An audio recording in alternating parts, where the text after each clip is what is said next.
semua muhibbin yang saya cintai.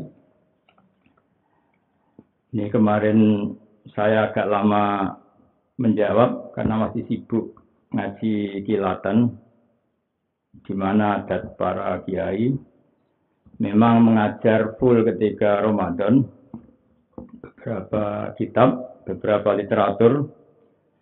Tapi alhamdulillah ini masih ada sisa-sisa energi untuk ikut ngaji bareng di acara santri gayeng. Saya paling ingin dan paling sangat ingin di mana di Ramadan ini banyak membaca Quran. Baik membaca secara qiraatan ya. Karena membaca ayat-ayat Quran itu sudah ibadah meskipun tidak paham nilainya sudah ibadah. Atau syukur-syukur membaca dan menjadi bimbingan.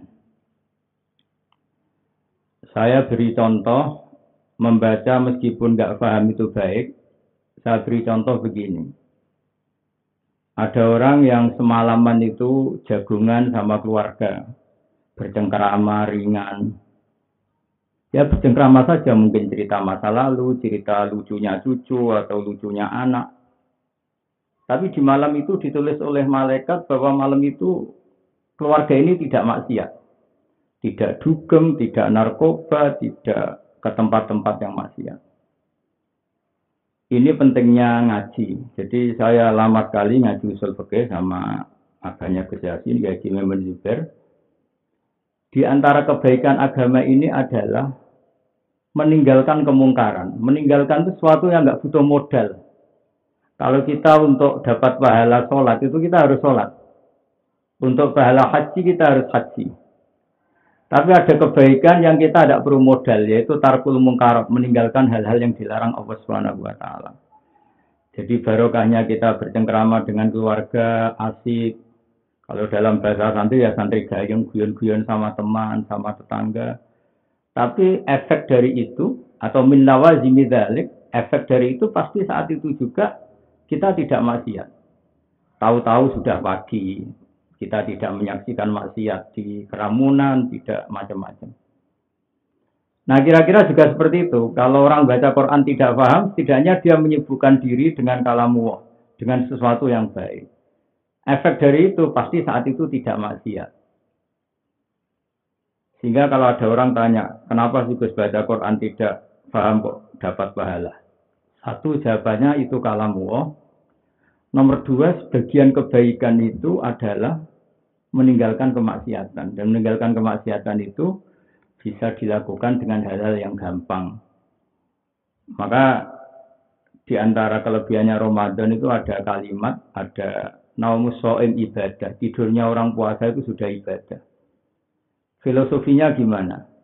Di mana-mana orang tidur itu ya tidak nyuri, tidak ngerasani orang, tidak gosip, tidak melihat hal-hal yang maksiat. Jadi tidur punya nilai positif, tarkul mungkarat. Saat tidur Anda berarti meninggalkan semua keburukan.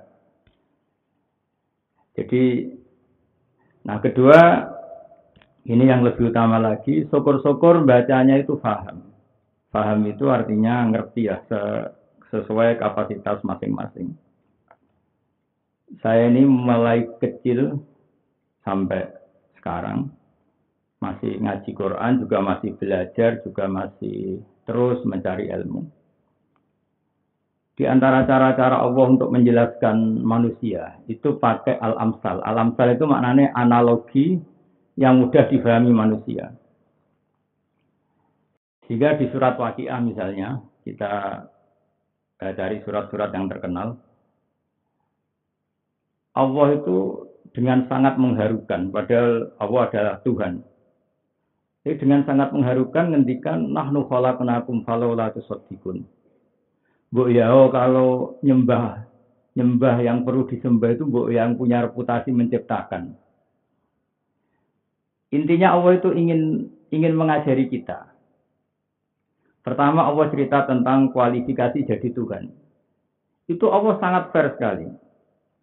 Kita misalnya baca di awal juz 26. Allah mempersilahkan orang berpikir terbuka. Sampai Allah ngendikan kul ara'aitum ma tad'una min dunillah aruni madza khalaqu minal ardi am lahum syirkun fis samawati. Oke, Anda silahkan mempertuhankan selain saya, kata Allah. Oke, Anda silahkan mempertuhankan selain Allah. Tapi aruni madza khalaqu minal ardi. Lalu yang kalian pertuhankan itu reputasinya apa? Ketika langit diciptakan. Aruni madza khalaqu minal ardi. Orang-orang yang kalian tuhankan itu reputasinya apa ketika bumi saya ciptakan? Misalnya orang kafir Mekah menyembah Lata, Uzza, Hubal. Apa mereka ikut menciptakan bumi? Orang Mesir dulu menyembah Fir'aun. Apakah Fir'aun ikut menciptakan bumi yang lahirnya saja di bumi? Sehingga terus dengan kesadaran-kesadaran itu orang akan kembali ke Allah Subhanahu wa taala. Jika dalam cerita-cerita di tafsir, salah pahamnya Fir'aun itu belum sembuh atau tidak mau sembuh. Ketika Nabi Musa ditanya, "Wama Rabbul Alamin?" Lalu Tuhan semesta alam itu siapa Musa? Nabi Musa menjawab, Rabbus samawati wal ardi, yang nuhani langit dan bumi. Itu Fir'aun masih bisa ngeles begini.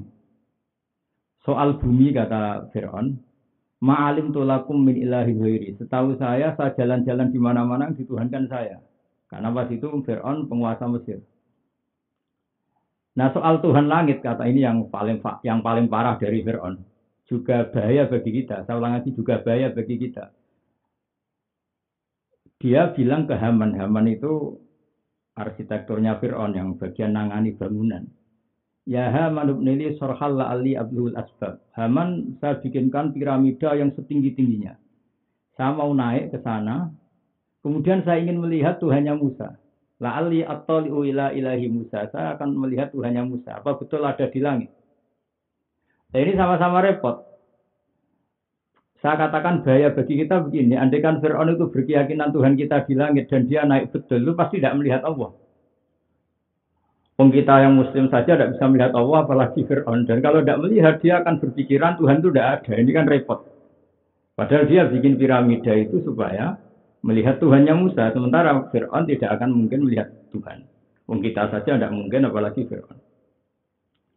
Maka di sini dibutuhkan kecerdasan. Ini pentingnya Nabi. Nabi itu di antara sifatnya harus fatonah, punya kecerdasan.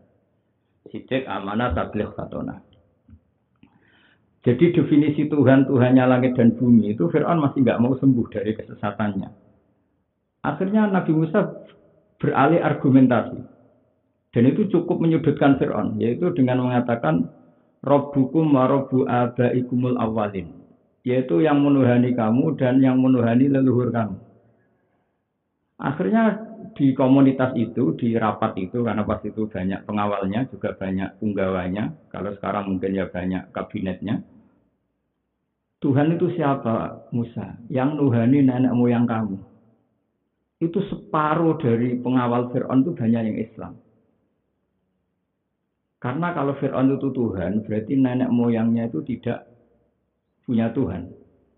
Karena Tuhannya baru lahir. Ada tahun kelahirannya, ada KTP-nya, ada mungkin aktenya. Nah, ini kan jadi aneh. Makanya nyifati Tuhan dengan istilah Tuhanmu dan yang nuhani leluhur kamu. Mereka baru tersentak sadar ya. Kalau Fir'aun Tuhan, banyak Tuhannya siapa? Tuhannya aja baru lahir kemarin. Nah itu termasuk argumentasi yang mematahkan keangkuhan Fir'aun mengaku sebagai Tuhan. Itu juga cara-cara kita untuk mendekatkan Allah lewat membaca Al-Quran. Jadi membaca Al-Quran itu qiraatan wa tadabburon, membaca secara kita baca atau ya syukur-syukur dia ngenangan.